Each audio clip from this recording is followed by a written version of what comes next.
Final Destination is back, and Death's still got a taste for flair. After 14 years of silence, Final Destination Bloodlines makes its long-awaited debut. But does it bring the franchise back to life, or should this one have stayed dead?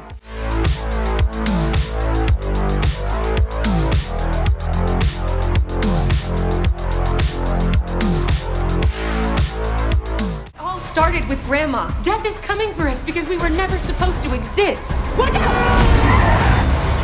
Only by embracing death will it pass you by.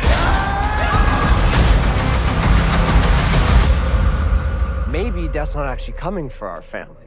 Because that would be crazy.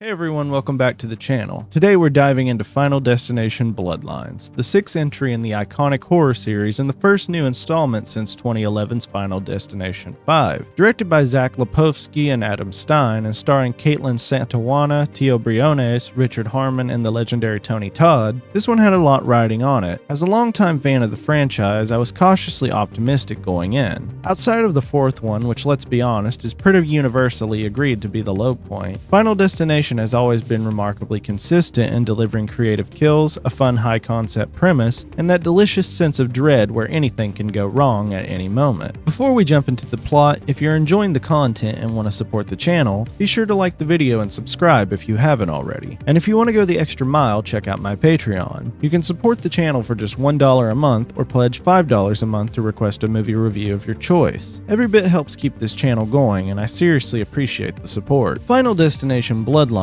follows Stephanie, a young woman who begins experiencing terrifying visions tied to her late grandmother's mysterious premonition decades earlier, a premonition that disrupted Death's design. As it turns out, Stephanie's entire family is part of that disrupted chain, and now Death is back to correct the mistake by targeting her bloodline one victim at a time. Teaming up with distant relatives she barely knows and desperately searching for answers, Stephanie tries to piece together the history of what happened to her grandmother and how it's connected to the horrific accidents now unfolding around her. Along the way, she encounters the enigmatic William Bloodworth, once again played by Tony Todd, who holds the key to understanding Death's relentless pursuit and the dark legacy that has haunted her family for generations. Let's start with what Bloodlines does right, because there's a good bit to appreciate here. First off, the kills are pretty damn great. We get a solid mixture of the two kill styles that fans love, the sudden unexpected deaths that make you jump in your seat, and the long tension-building Rube Goldberg death machines where you're anxiously scanning the screen trying to predict what's going to go wrong next. They're brutal, gory, and often creatively executed, just how you want a Final Destination movie to be. My personal favorite? There's one in a hospital that's absolutely gnarly and had me squirming, but I'll leave it at that so I don't spoil anything. The second big win is how the movie tweaks the formula. Instead of the usual group of strangers or classmates avoiding death after a premonition, this time it's an entire bloodline being hunted.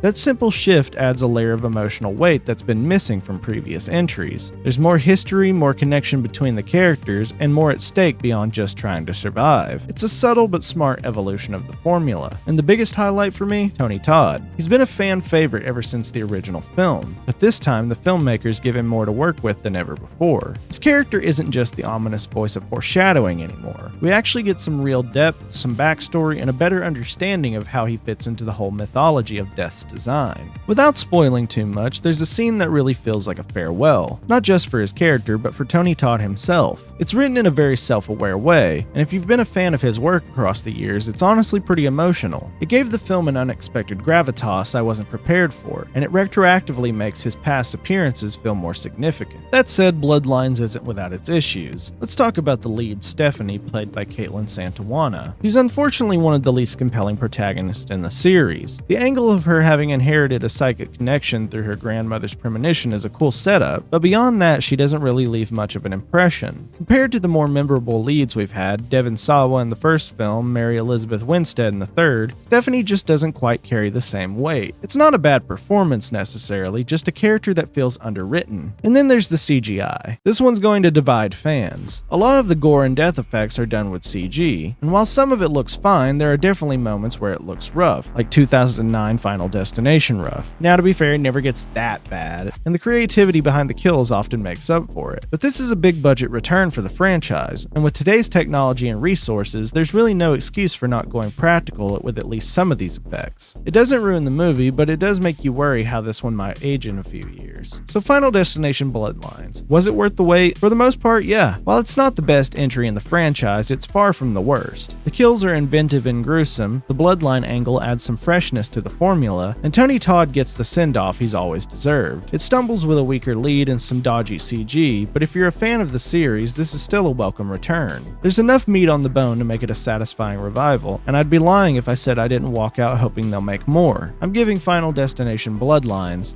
a 3.5 out of 5. But what did you think? Did Bloodlines live up to your expectations, or did it fall flat? And what's your favorite kill in the franchise? Drop your thoughts down in the comments. If you enjoyed the video, don't forget to like and subscribe. It really helps the channel grow. And if you'd like to support the channel directly, check out the Patreon. You can pitch in for just $1 a month or join at the $5 tier to request a review of your choice. Thanks for watching, and I'll see you guys in the next one. And remember, death doesn't like to be cheated.